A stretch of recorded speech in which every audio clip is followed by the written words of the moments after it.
42% రిజర్వేషన్లు ప్రకటన మీద ఇటు కేంద్రం గానీ, అటు రాష్ట్రపతి నుంచి గానీ ఎలాంటి స్పందన లేకపోవడంతో అంటే ఒకవైపు ఢిల్లీలో ఆల్రెడీ ధర్నా చేసినటువంటి విషయం తెలిసిందే కాంగ్రెస్ ప్రభుత్వం.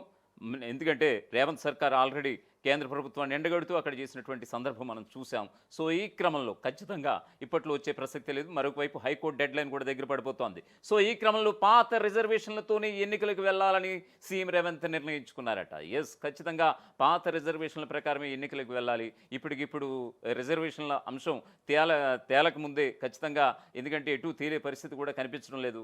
ఖచ్చితంగా అవసరమైతే పార్టీల పరంగా 42% రిజర్వేషన్లు ఇచ్చి ఎన్నికలకు వెళ్లేందుకు, స్థానిక సంస్థల ఎన్నికలకు వెళ్లేందుకు ముఖ్యమంత్రి రేవంత్ రెడ్డి సర్కార్ అయితే అడుగులు వేస్తున్నట్లుగా తెలుస్తోంది. సో ఈ క్రమంలోనే ఒక వార్త, సర్పంచ్ ఎన్నికలకు కౌంట్ డౌన్ అయితే స్టార్ట్ అయిపోయింది. పాత రిజర్వేషన్లతోనే స్థానిక ఎన్నికల నోటిఫికేషన్ అయితే రేపు మాపు విడుదల కాబోతోంది. బీసీ రిజర్వేషన్లను బీజేపీ మోదీ అడ్డుకుంటున్నారంటున్న రేవంత్ 42% రిజర్వేషన్లు ఇస్తామని ఎన్నికలకు ముందు కాంగ్రెస్ హామీ ఇచ్చి ఎన్నికలు ఆలస్యం చేస్తే మంచిది కాదన్న అభిప్రాయంలో కాంగ్రెస్. స్థానిక ఎన్నికల్లో కాంగ్రెస్ సరికొత్త వ్యూహం. స్థానిక సంస్థల ఎన్నికల్లో మహిళలకు భారీగా టికెట్లు. సెప్టెంబర్ 30లోగా ఎన్నికలు నిర్వహించాలన్నటువంటి హైకోర్టు. 2 దశల్లో ఎంపీటీసీ, జెడ్పీటీసీ, సర్పంచ్ ఎన్నికలు. 566 జెడ్పీటీసీ, 5773 ఎంపీటీసీ స్థానాలకు ఎన్నికలు. 12778 గ్రామ పంచాయతీలు, 1,12,934 వార్డులు.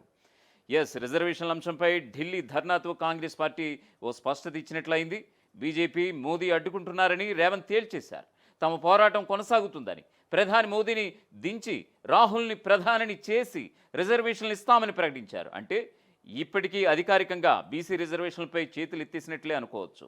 ఇప్పుడు తెలంగాణ ప్రభుత్వం ముందు ఉన్నటువంటి సవాల్ స్థానిక ఎన్నికలు. కోర్టు ఆదేశాల ప్రకారం మరో 2 నెలల్లో పూర్తి చేయాల్సి వచ్చింది. వచ్చే నెలాఖరికల్లా సర్పంచ్ పరిషత్ ఎన్నికలు పూర్తి చేయాలి. రిజర్వేషన్లను ఖరారు చేయడానికి కోర్టు ఇచ్చినటువంటి గడువు కూడా ముగిసిపోయింది. ఇప్పుడు రిజర్వేషన్ల విషయంలో అధికారికంగా పెంచడం సాధ్యం కాదని రేవంత్ కూడా చెప్పినట్లయింది. కాబట్టి గతంలో కేసీఆర్ ప్రభుత్వం ఏ రిజర్వేషన్లతో ఎన్నికలు పెట్టిందో అదే పద్ధతిలో ఎన్నికలు నిర్వహించే అవకాశం కూడా స్పష్టంగా కనిపిస్తుంది.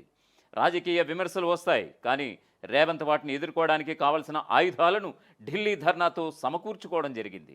రాజకీయంగా 42% రిజర్వేషన్లు ఇస్తామని చెప్పి ఎన్నికలకు వెళ్లే అవకాశం ఉంది. స్థానిక ఎన్నికలను ఇంకా ఆలస్యం చేసే పరిస్థితి లేదు. ఇప్పటికే కేంద్రం నుంచి రావాల్సిన నిధులు రావడమే లేదు. రాజకీయంగానూ స్థానిక ఎన్నికలు ఆలస్యం చేయడం మంచిది కాదన్నటువంటి అభిప్రాయం రాష్ట్ర కాంగ్రెస్లో ఉంది. అందుకే పాత రిజర్వేషన్లతోనే నోటిఫికేషన్ జారీ చేయడానికి ప్రభుత్వం సిద్ధమవుతుందని అనుకోవచ్చు.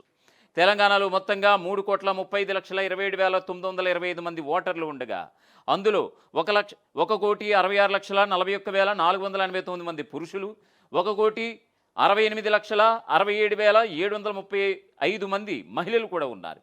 రాష్ట్రంలో అత్యధికంగా మహిళా ఓటర్లు ఉండడంతో వారికి త్వరలో జరిగే స్థానిక సంస్థల ఎన్నికల్లో మెజారిటీ స్థానాలు దక్కే అవకాశం కనిపిస్తోంది. ఇప్పటికే మహిళలకు 33% రిజర్వేషన్లు సైతం కల్పిస్తున్నారు. అయితే మహిళా రిజర్వేషన్లకు ఆమోదం పొందితే చట్టబద్ధంగా వారికి వాటా దక్కబోతోంది. అంతేకాకుండా రాష్ట్రంలో బీసీలకు 42% రిజర్వేషన్ల కోసం ఫైటింగ్ అయితే కొనసాగుతోంది. ఇది కూడా కార్యరూపం గనక దాల్చితే మహిళలకు స్థానిక సంస్థల ఎన్నికల్లో 50% వరకు సీట్లు దక్కే అవకాశం లేకపోలేదు.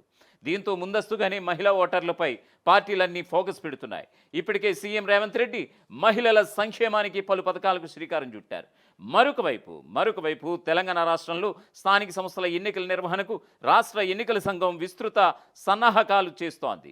ఈ ప్రక్రియలో భాగంగా సమగ్ర ప్రణాళికలను సిద్ధం చేయాలని అన్ని జిల్లాల కలెక్టర్లకు రాష్ట్ర ఎన్నికల సంఘం కీలక ఆదేశాలు జారీ చేసింది.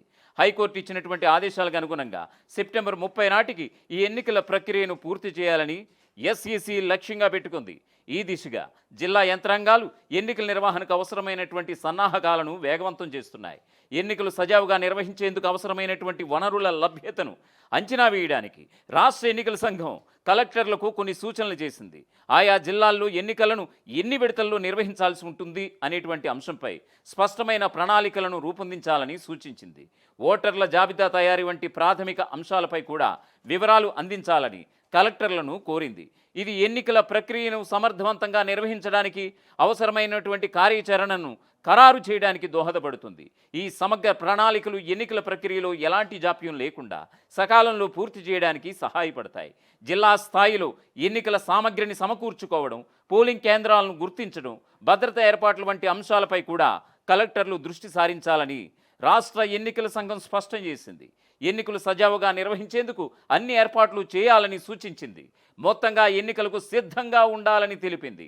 ఎంపీటీసీ, జెడ్పీటీసీ, గ్రామ పంచాయతీ ఎన్నికలను రెండు దశల్లో నిర్వహించాలని రాష్ట్ర ప్రభుత్వం భావిస్తోంది. ఇందుకు అనుగుణంగానే ప్రతిపాదనలు రూపొందించి ఎన్నికల సంఘానికి వివరించినట్లుగా తెలుస్తోంది. దీంతో ఆర్ఓల స్థాయిలో బ్యాలెట్ బాక్సుల లభ్యత, పోలింగ్ కేంద్రాలు, సిబ్బంది ప్రణాళికలపై దృష్టి సారించారు. 2019లో 3 దశల్లో ఎన్నికలు జరగ్గా ఈసారి 2 దశల్లోనే ఎన్నికల నిర్వహణకు సిద్ధంగా ఉన్నట్లుగా పంచాయతీరాజ్ శాఖ ఎన్నికల సంఘానికి తెలిపింది. ఈసారి ముందుగా ఎంపీటీసీ, జెడ్పీటీసీ ఎన్నికలు నిర్వహించే దిశగా ప్రభుత్వం యోచిస్తోంది. ఆ తర్వాతే పంచాయతీ, మున్సిపల్ ఎన్నికలు నిర్వహించాలనే ఆలోచనలో ఉంది. ఈ మేరకు ప్రాదేశిక ఎన్నికల నిర్వహణపై జిల్లా స్థాయి అధికారులు అన్ని ఏర్పాట్లు కూడా పూర్తి చేస్తున్నారు. అసలైన తొలి వెలుగు. ఫాలో వాట్సాప్ @తొలి వెలుగు official.